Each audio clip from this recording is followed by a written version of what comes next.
बहुत समय पहले की बात है। सुब्रतो लगभग 20 साल का एक लड़का था और कलकत्ता की एक कॉलोनी में रहता था। उसके पिताजी एक भट्टी चलाते थे जिसमें वे दूध को पका पका कर खोया बनाने का काम करते थे। सुब्रतो वैसे तो एक अच्छा लड़का था, लेकिन उसमें फिजूल खर्ची की एक बुरी आदत थी। वो अक्सर पिताजी से पैसा मांगा करता और उसे खाने पीने या सिनेमा देखने में खर्च कर देता। एक दिन पिताजी ने सुब्रतो को बुलाया और बोले, देखो बेटा, अब तुम बड़े हो गए हो और तुम्हें अपनी जिम्मेदारियां समझनी चाहिए। जो आए दिन तुम मुझसे पैसे मांगते रहते हो और उसे इधर उधर उड़ाते हो, ये अच्छी बात नहीं है। क्या पिताजी, कौन सा मैं आपसे 1000 रुपए ले लेता हूँ, चंद पैसों के लिए आप मुझे इतना बड़ा लेक्चर दे रहे हैं। इतने से पैसे तो मैं जब चाहूँ आपको लौटा सकता हूँ, सुब्रतो नाराज होते हुए बोला। सुब्रतो की बात सुनकर पिताजी क्रोधित हो गए, पर वो समझ चुके थे कि डांटने फटकारने से कोई बात नहीं बनेगी। इसलिए उन्होंने कहा, ये तो बहुत अच्छी बात है, ऐसा करो कि तुम मुझे ज्यादा नहीं, बस 1 रुपए रोज लाकर दे दिया करो। सुब्रतो मुस्कुराया और खुद को जीता हुआ महसूस कर वहां से चला गया। अगले दिन सुब्रतो जब शाम को पिताजी के पास पहुंचा तो वे उसे देखते ही बोले, बेटा लाओ मेरे 1 रुपये। उनकी बात सुनकर सुब्रतो जरा घबराया और जल्दी से अपनी दादी माँ से 1 रुपये लेकर लौटा। लीजिए पिताजी, ले आया मैं आपके 1 रुपये, और ऐसा कहते हुए उसने सिक्का पिताजी के हाथ में थमा दिया। उसे लेते ही पिताजी ने सिक्का भट्टी में फेंक दिया। ये क्या, आपने ऐसा क्यों किया? सुब्रतो ने हैरानी से पूछा। पिताजी बोले। सुब्रतो ने भी ज्यादा बहस नहीं की और वहां से चुपचाप चला गया। अगले दिन जब पिताजी ने उससे 1 रुपया मांगा तो उसने अपनी माँ से पैसा मांग कर दे दिया।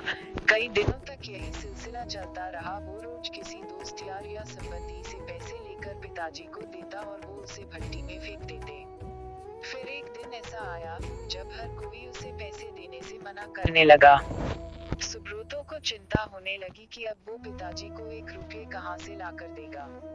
शाम भी होने वाली थी, उसे कुछ समझ नहीं आ रहा था कि वो करे क्या। 1 रुपया भी ना दे पाने की शर्मिंदगी वो उठाना नहीं चाहता था। तभी उसे एक अधेड़ उम्र का मजदूर दिखा जो किसी मुसाफिर को हाथ से खींचे जाने वाले रिक्शे से लेकर कहीं जा रहा था। सुनो भैया, क्या तुम थोड़ी देर मुझे ये रिक्शा खींचने दोगे?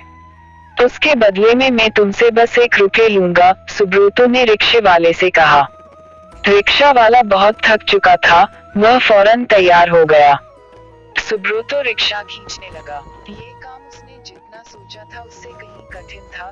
थोड़ी दूर जाने में ही उसकी हथेलियों में छाले पड़ गए, पैर भी दुखने लगे। खैर, किसी तरह से उसने अपना काम पूरा किया और बदले में जिंदगी में पहली बार खुद से 1 रुपया कमाया। आज बड़े गर्व के साथ वो पिताजी के पास पहुंचा और उनकी हथेली में 1 रुपये थमा दिए। रोज की तरह पिताजी ने रुपए लेते ही उसे भट्टी में फेंकने के लिए हाथ बढ़ाया।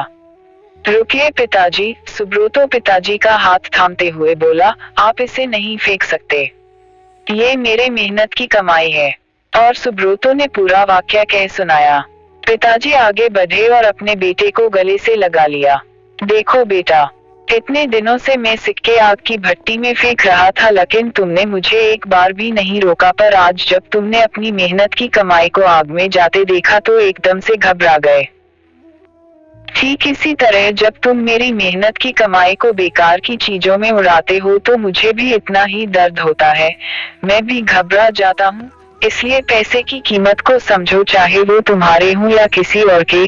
कभी भी उसे फिजूल खर्ची में बर्बाद मत करो। सुब्रतो पिताजी की बात समझ चुका था। उसने फौरन उनके चरण स्पर्श किए और अपने व्यवहार के लिए क्षमा मांगी। आज वो 1 रुपये की कीमत समझ चुका था और उसने मन ही मन संकल्प लिया कि अब वो कभी भी पैसों की बर्बादी नहीं करेगा।